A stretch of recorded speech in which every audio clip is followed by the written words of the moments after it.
Olá, pessoal! Hoje nós vamos começar a ver algumas aplicações das equações diferenciais ordinárias de primeira ordem.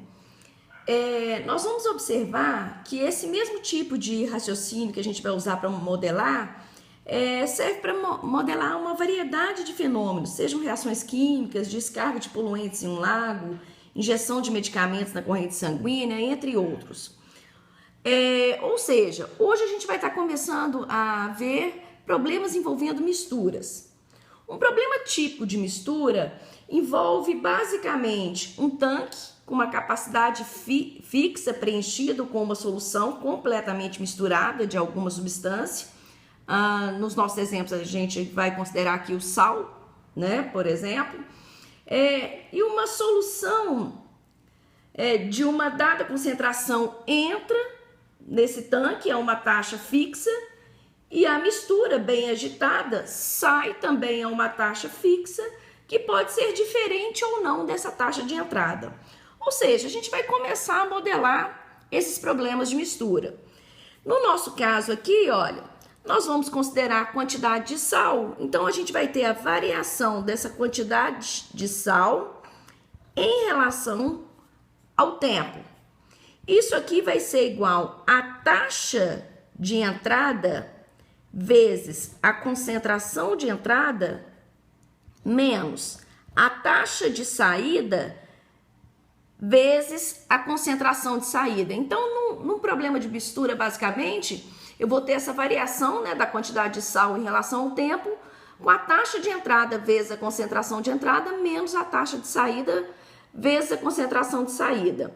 A concentração de saída aqui, eu vou considerar a quantidade de sal dividido pelo volume do tanque. Esse volume, eu vou considerar o volume inicial mais a taxa de entrada menos a taxa de saída vezes o tempo. Ou seja, eu estou considerando essa parte aqui, ó, volume de entrada mais a taxa de entrada menos a taxa de saída vezes o tempo, como volume no tanque. Então, temos aqui, ó, volume no tanque, ok? E essa aqui, ó, isso aqui tudo, na verdade,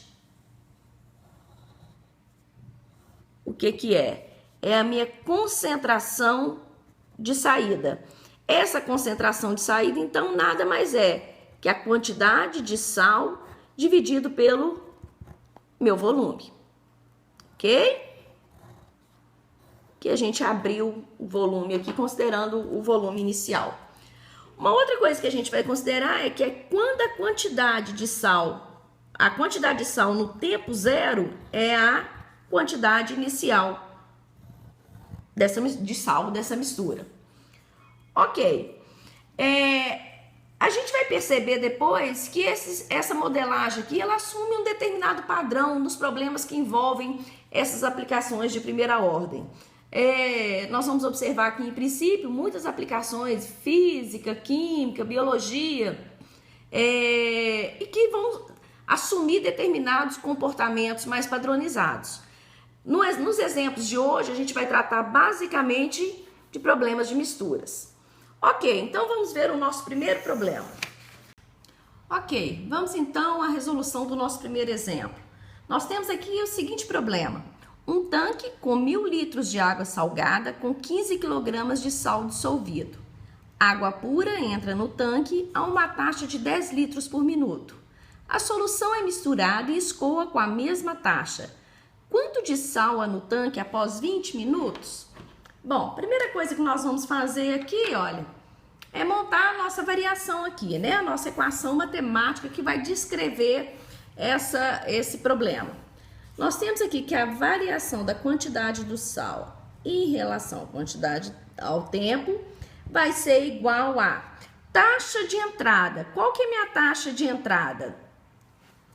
A água pura entra no tanque, é uma taxa de 10, ou seja, minha taxa de entrada é 10 vezes água pura entra no tanque, então a minha concentração de entrada aqui é 0, menos taxa de saída. A solução é misturada, escoa com a mesma taxa, ou seja, também escoa a 10 vezes a minha quantidade de sal sobre o volume no tanque aqui, vamos ver, 1000, o volume inicial aqui é 1000 litros.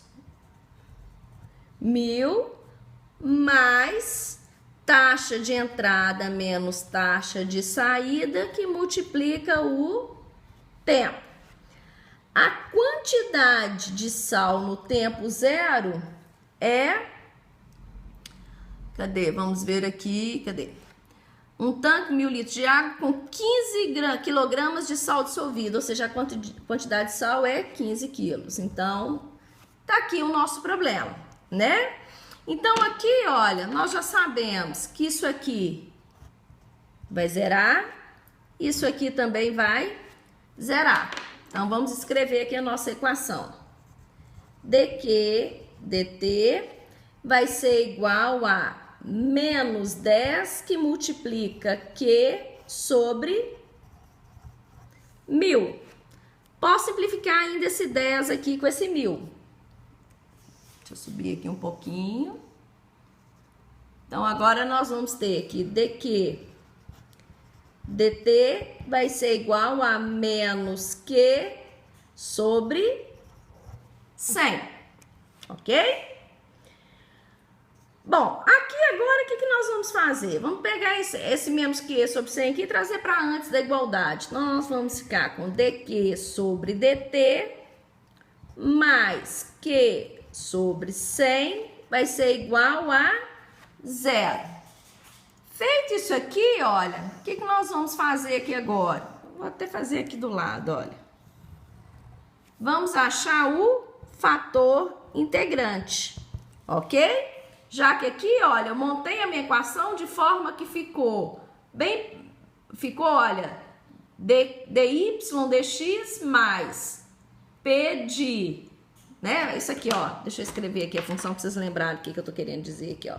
dy dx mais p de x que multiplica y, que é igual a q de x. Colocamos ela nessa linguagem linear aqui, né? Ou seja, só que aqui tá variando, em vez de y em relação a x, é q em relação a t, né?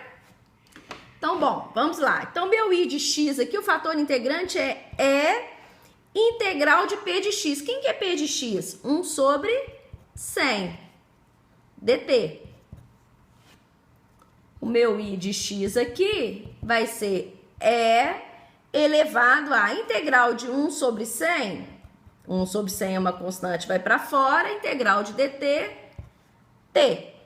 Ou seja, tá aí o nosso fator integrante. É elevado a 1 sobre 100t. O que a gente vai fazer agora? Pegar esse fator integrante e multiplicar toda a nossa equação. Então, vamos lá. Nós temos aqui, ó, dq sobre dt vezes e elevado a 1 100t, mais, vamos trazer o Q aqui para frente, igualzinho a gente fazia com o y, né? Pra gente ver o produto da derivada lá depois com mais facilidade.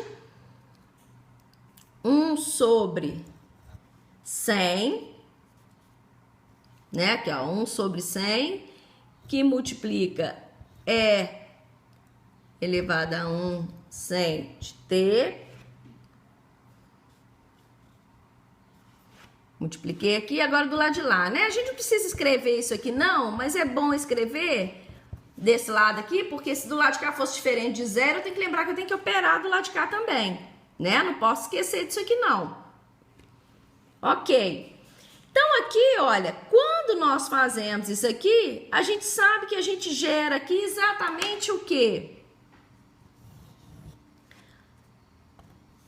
O meu produto aqui, né? Então, aqui eu tenho Q, que multiplica E elevado a 1 sobre 100 T, a derivada desse produto. Então, eu tenho derivada da primeira vezes a segunda, mais a primeira vezes a derivada da segunda, né? aquilo que eu falei, a gente já pode até operar isso aqui direto, tá joia? Bom, então isso aqui, olha, o que nós vamos fazer aqui agora? Nós vamos integrar os dois lados, ó. Então aqui eu tenho Q que multiplica E elevado a 1 sobre 100t, a derivada disso, vai ser igual a, do lado de cá vai dar 0. Integrando aqui dos dois lados, ó, o que eu vou ter aqui? Vamos subir aqui um pouquinho. Vou ter a própria função, né? Que é elevado a 1 100t. Isso aqui é igual a C. Isolando o nosso Q aqui, nós vamos ter que Q vai ser igual a C sobre E 1 100 de T.